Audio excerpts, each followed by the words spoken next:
In this world of technology, things are ever changing, rearranging. You need someone to help you out. I know someone who can. Come and take a journey with me as we go through the land of technology. You'll never be alone. You'll be with Paul Amadeus Lane in the Tech Zone. Welcome back to the Tech Zone, third and final segment of the show. I'm Paul Amadeus Lane. Remember, you can always connect with me, paulamadeouslane.com. That's how you can get at me on social media. You can get at me when it comes to the Twitter, Facebook, all the other great things as well. Also, big announcements coming up too. We kind of teased this in the beginning of the show. We talked about 5G. What's in the news when it comes to 5G? Well, you can remember at CES, I had a chance to interview some of the great people from the Consumer Technology Association. Jeff Joseph, who was the former Senior Vice President of Communications and Strategery, as I say. And we talked about what 5G would mean. And Steve Koenig even talked about during his industry address.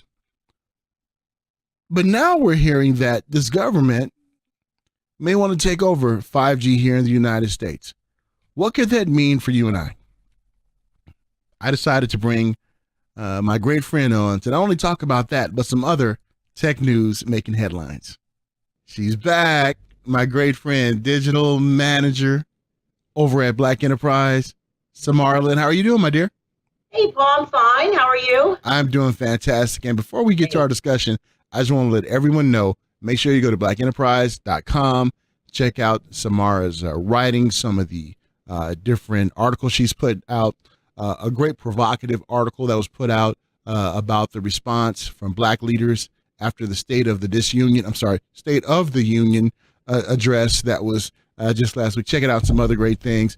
So, my friend, I wanted to have you on because last week there were some rumblings going on in the tech world when it comes to 5G. And it shocked me because this administration prides itself on, let me get my country accent, for every one regulation we take away 25. Isn't that what Huckabee Sanders said? Something like that, right? Well, the government is talking about getting into the 5G game and taking it over. Is that true? Is that fake news? Let me know what's happening. Who would ever have thought that America First Trump administration would sanction state-run wireless network or cellular network? It's crazy. They're just so back and forth. They're so wavering. It's absolutely shocking. You know, it kind of reminds me of RT. I know it always go back to Russia, you know, when it comes to this administration sometimes. But you know, the Russian television RT. And yeah. Are they trying to have a state-run form of media that they can control, or is it all about business? Are they afraid of China? You know, please give us your take on it. Yeah, well, some people are saying, it's to, control the narrative more, but I really don't, because, I mean, even if with a 5G network, it's still going to connect to the internet. So unless they want to control the entire internet, that's not a efficient means of controlling their, Republican narrative. But what it really boils down to, what I think, and from what I follow, what I've read, is panic over China and China's influence. And when we look at that influence over there, China has a couple of big companies over there that wants to unleash some of this 5G. I know one of them is Huawei, and there's another one too. I know the name escapes me right now. But, that kind of reminds me of something that happened at CES 2018. And again, I thank you for being a guest on the show. We were there, even though I almost scared you to death, saying, "No, Samara, we're on in like 2 seconds," and you still came over. You did it. Yep, you did it. But it kind of reminds me of something that happened there when Richard Yu, the CEO of Huawei, during his keynote. He was a keynote speaker, right? Sure was. And remember, they were supposed to announce that AT&T was exclusively going to carry their handheld devices, the new Huawei Mate 10. Richard talked about how that wasn't going to happen. He almost even really got emotional when he was talking about it. Now, I'm just being conspiratorial here. Do you think that has something to do with them getting ready to maybe launch that 5G network in China, that they're kind of trying to throw a little salt and shade in their cellular game here in the U.S.? Well, I think there's definitely some tension between the U.S. and China, and I think a lot of it has to do with the tech.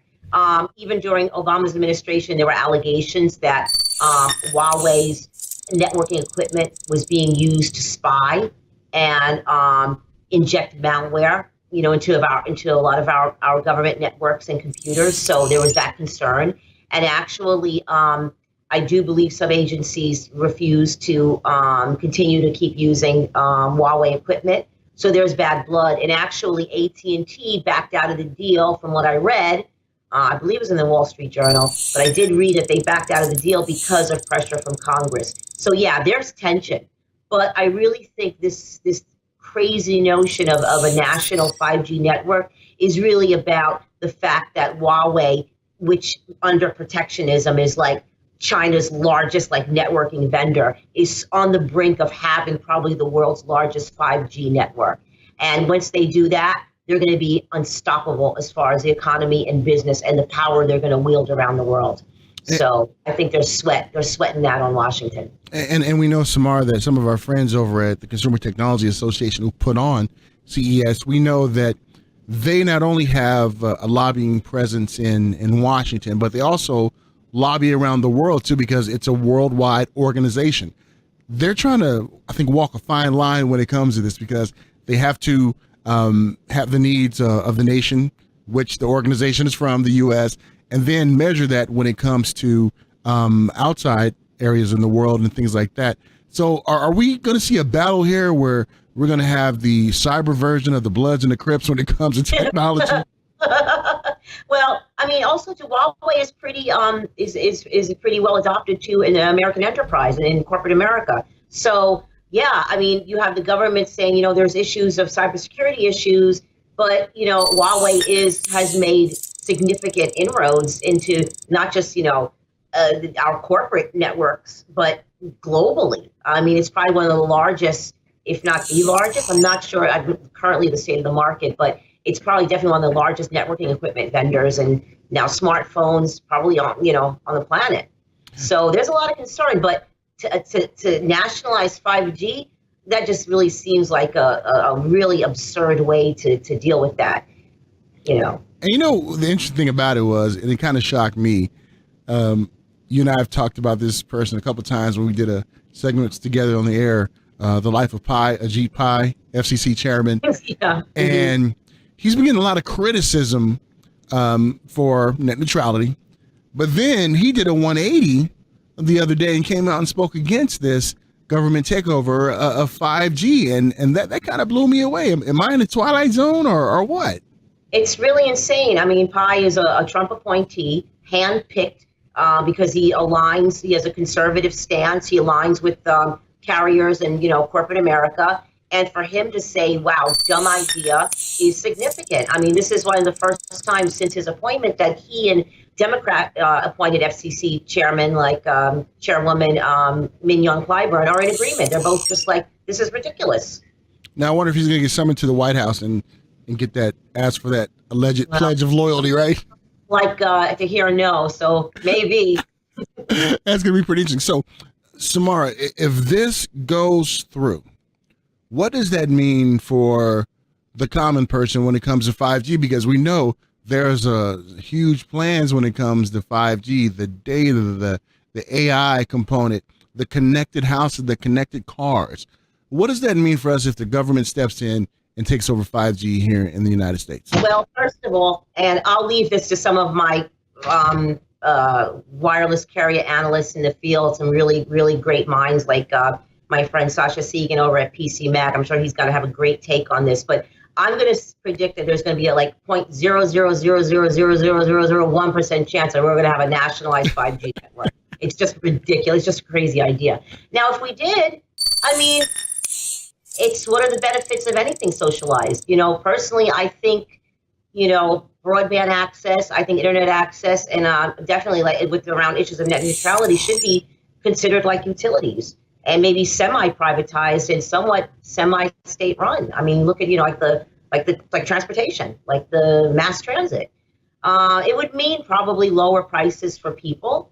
It would mean 5G coverage in remote areas of the country where they have very little coverage options to access the internet. So I mean, socializing it could be a good thing, but it's just a total fantasy. I just can't see that happening. And if it did, I think all of us would hope that would happen, what you were speaking about. But we know sometimes with this administration, not sometimes with this administration, but oftentimes with this administration, there's always an underlying current of why it's being done. Yeah, and things aren't done for altruistic purposes. absolutely. And another thing too, with nationalizing something that's so huge, such a huge effort, there could be some impact on innovation. I mean, private companies have been very good at being very innovative with tech, and to have let the government run it right now, I don't think anyone's going to be too fired up about that. That's so true. So I want to ask you about another subject too, if I can, Samara. Blindside you a little bit because I didn't warn you about this, but we know with the new tax bill that just went through recently, some tech experts have said that it will unleash innovation with that tax cut. What is your take on it? Do you think we're really going to unleash innovation when it comes to that tax cut? It could, just because they can put so much more money now back into R&D that they probably will ramp up innovation. But here's the caveat.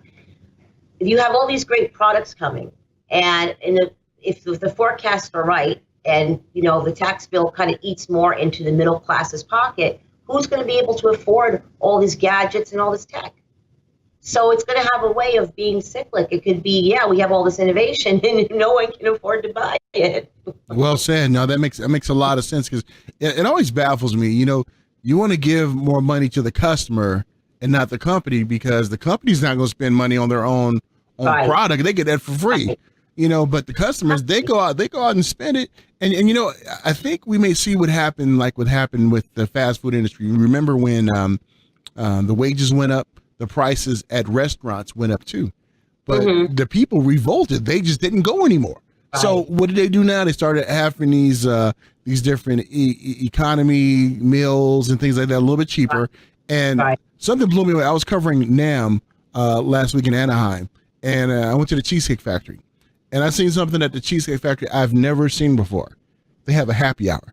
And I'm like, they never had a happy hour. Wow. No, I've never heard about that. You know what I mean? So when the consumers revolt, then these companies and everything are forced to comply, because you can have all this money, all this R&D, all these products, and if it's sitting on the shelf, guess what? You don't go bankrupt, partner. Exactly. We'll have to see how it plays out, Absolutely. And another thing I wanted to pick your brain about too. We know at CES, Hulu teased something that came to fruition this morning. If one's got on the Hulu, they saw this.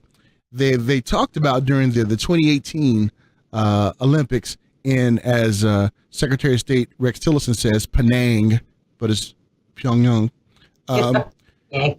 Yeah. Talked about how now at the Olympics now, you can personalize what you want to see at the Olympics. So if you want to see figure skating, you can see that. Feel the rhythm, feel the rhyme. Come on, everybody's bobsled time. If they want to see you watch bobsled, you can do that.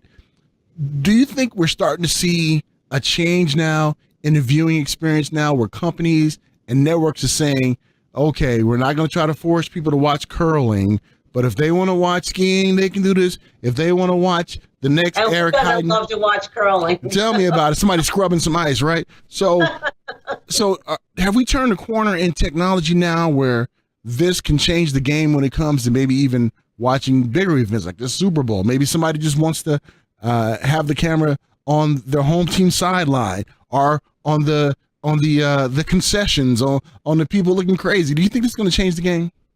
Oh, yeah. I mean, a la carte customized viewing is already here, and it's just going to get more customized and more a la carte.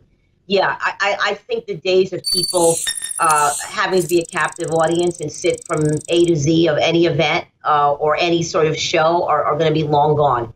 I mean, seeing something live is going to be quaint and a luxury, because we're going to be able to, stop, go, record, go back. I mean, at CES, I think it was last year, Intel just demonstrated some amazing technology about just you have viewing options where you're just like pretty much courtside at a basketball game from your own living room. And you can stop the game. You can turn it around if you want to see a play. You can turn it around 360 degrees, inverse it, up there, look at it. I mean, it's amazing. And then go start the game back up, or just watch the rest of the game later. So definitely, the game has completely changed as far as viewing and what we stream and what we consume and how we consume it. You know, and I really think that that's going to save VR. I think, you know, when it comes to those kind of experiences, but they just got to work on a connection to VR, because nobody wants to have something on their head and a big old cord, you know, looking like a ponytail. And then you know what, Paul? So I was reading, I got a pitch about a glove, a VR glove that you can actually hold out your hand and you can feel like a spider walking on you, or feel like an ice cube, or these different types of sensations. So we know that sound, smell, touch experience very soon is going to be part of that augmented reality experience too. I know we always, when I was younger, talked about smell-o-vision, and it may come. I'm just waiting for the replicator to come. That'd be pretty sweet. You know, tea Earl Grey hot, right? Yeah, I can get my Jean-Luc Picard on. But, you know, and when it comes to VR too, we know that health industries, health tech using VR.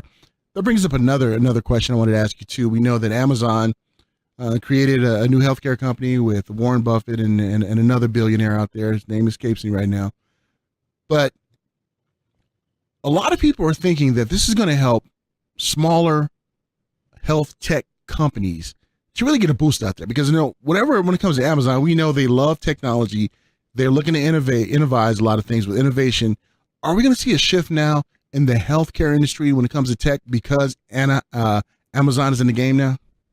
Yeah, so it was it's a team up of Jamie Dimon from J.P. Morgan Chase, Warren Buffett's Berkshire Hathaway, I believe that's the name of his company, and Amazon. And yeah, because Amazon is so, you know, tech innovative, I definitely think we're going to see a huge shift as far as telehealth services, and all of this automated healthcare devices. I think we're going to see a lot of smart healthcare devices where you'll have some sort of device in your home at a reasonable cost that'll be able to scan your vitals and your heart rate and your pulse and, you know, do all this other data analysis, and we'll be able to detect when there's changes, and we'll upload those changes to your healthcare provider. So yeah, I think it's pretty exciting.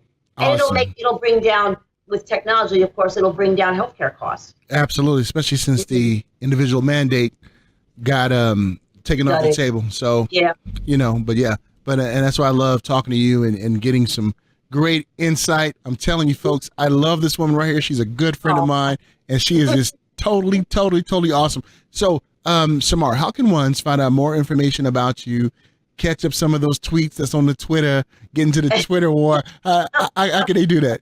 Yeah, I'm on Twitter, Samara Lynn, at Samara Lynn, just all one word. And I'm also on Instagram, but it's just a lot of geeky stuff. You know, it's like no like cool like clothes or anything or anything cool, just like nerdy stuff. Absolutely. And make sure you go to her portal on blackenterprise.com's website. Go check it out. But then also, let's talk about the revamped website. It's been about a few months since the website's been revamped. Let's talk about it.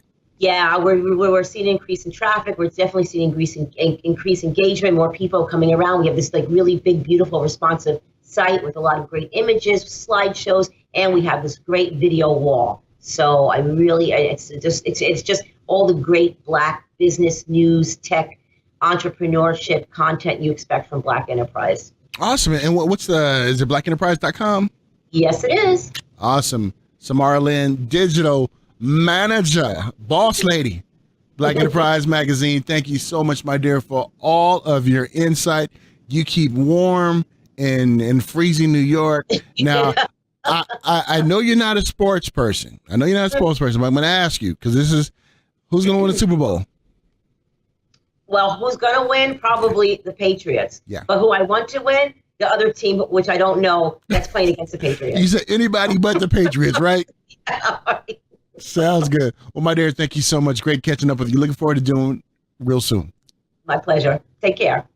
Once again, a huge shout out to my great friend Samara Lynn, digital manager over there at Black Enterprise Magazine. Make sure you go to the website, blackenterprise.com. Check out Samara on Twitter.